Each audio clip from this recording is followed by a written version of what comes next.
Okay, let's unpack this. আজকের deep ডাইভে আমরা একটা খুব ইন্টারেস্টিং বিষয় নিয়ে আলোচনা করব। মানে ডক্টর রাজেশ চৌধুরীর লেখা ধর্মবোধের আধুনিকীকরণ প্রবন্ধটি নিয়ে। একদম।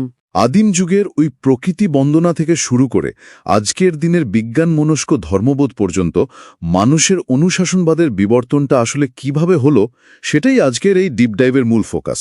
সমাজবদ্ধ মানুষের তো প্রথম প্রয়োজনই ছিল শৃঙ্খলা, তাই না? হ্যাঁ, মানে শৃঙ্খলা ছাড়া তো সমাজ টিকতেই পারত না। একেবারে গোড়ার দিকের কথা যদি ধরি, তখন তো মানুষের প্রধান চালিকা শক্তিই ছিল প্রকৃতির প্রতি একটা তীব্র ভয়। সূর্য, ঝড় বা বৃষ্টিকে শান্ত রাখতে শুরু হয়েছিল ওই বন্ধনাগুলো। রাইট, কারণ অলৌকিক শক্তির ভয় না থাকলে তো আদিম মানুষ উচ্ছৃঙ্খল হয়ে যেত। ঠিক তাই, উচ্ছৃঙ্খল হয়ে নিজেদেরই ধ্বংস করে ফেলত। কিন্তু সমাজ যখন এগোলো, মানুষের জীবনযাত্রা পাল্টালো, তখন তো শুধু ভয় দেখিয়ে আর শৃঙ্খলা ধরে রাখা যায় না।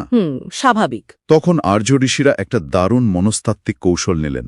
মানে ওই নিরস নীতি বাক্যগুলোকে আকর্ষণীয় করতে মূর্তির রূপ দেওয়া। এই প্রবন্ধের উদাহরণগুলো কিন্তু জাস্ট দারুণ। যেমন ধরুন দেবী সরস্বতীর রাজহাংস। হ্যাঁ, রাজহাংস নাকি জল থেকে শুধু দুধটুকু বা সারাংশটুকু শুষে নিতে পারে। এক্স্যাক্টলি, অর্থাৎ বিদ্যার্থীদের অদরকারি বিষয় বাদ দিয়ে শুধু সারাংশটুকু গ্রহণ করতে হবে। আবার দেবী শীতলার হাতের ঝাড়ু আর মাথার কুলো, যা আসলে ওই বসন্ত রোগ এড়াতে পরিচ্ছন্নতা আর শীতল বায়ুর প্রয়োজনীয়তা বোঝায়। হ্যাঁ, একদম তাই। মূর্তিগুলোকে তাহলে প্রাচীন যুগের ইনফোগ্রাফিক্স বা ভিজুয়াল ম্যানুয়াল ছিল।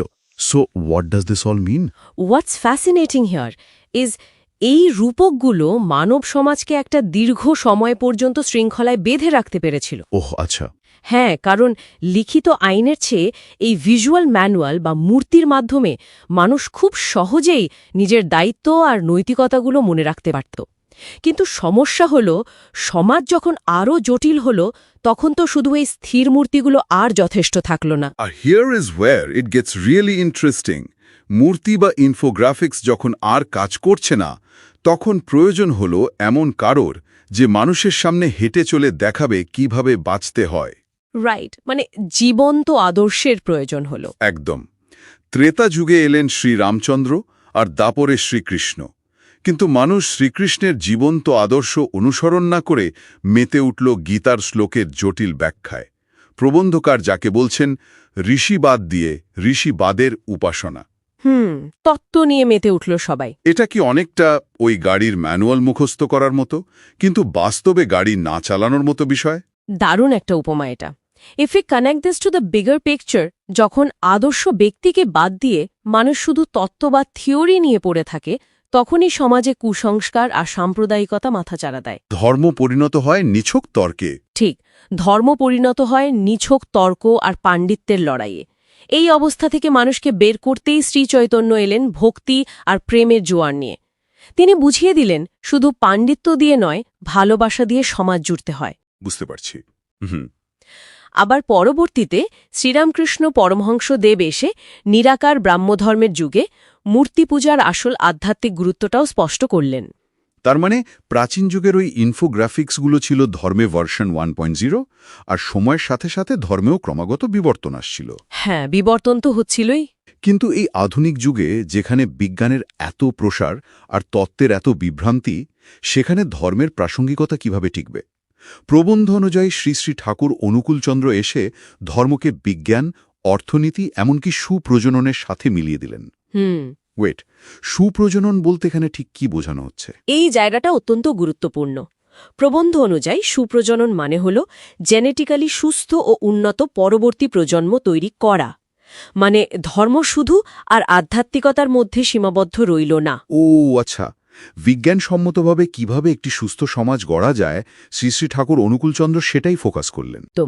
আর এই বিজ্ঞানসম্মত ধর্মবোধ যাতে ভবিষ্যতে আবার বিকৃত না হয়, তার জন্য তিনি রেখে গেলেন আচার্য পরম্পরা, অর্থাৎ যুগে যুগে একজন জীবন্ত পথপ্রদর্শক বা প্রতিভূ থাকবেন।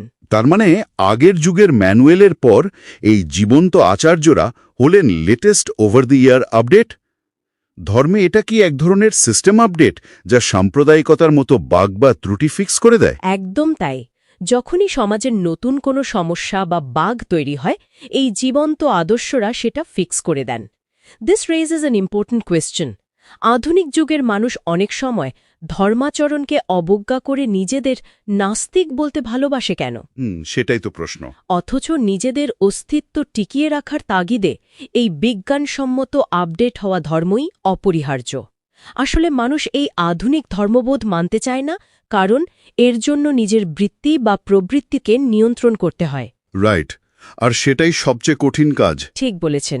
পুরো আলোচনা থেকে একটা জিনিস পরিষ্কার, ধর্ম মানে শুধু কিছু অন্ধ আচার অনুষ্ঠান নয়। ধর্ম হলো তাই যা আমাদের বাঁচা, বাড়া বা অস্তিত্বকে অক্ষুণ্ণ রাখে। একদম। আদিম ভয় থেকে শুরু হয়ে প্রাচীন সেই ভিজুয়াল ম্যানুয়াল থেকে বিবর্তিত হতে হতে আমরা পেয়েছি বিজ্ঞান মনস্ক এক পূর্ণাঙ্গ জীবন দর্শন।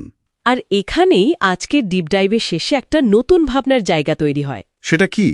মানুষের বিবর্তনের সাথে সাথে ধর্ম যদি প্রতিনিয়ত নিজেকে আপডেট করতে থাকে, তবে আর্টিফিশিয়াল ইন্টেলিজেন্স বা কৃত্রিম বুদ্ধিমত্তার এই চরম আধুনিক যুগে ধর্মের পরবর্তী রূপটি ঠিক কেমন হতে পারে?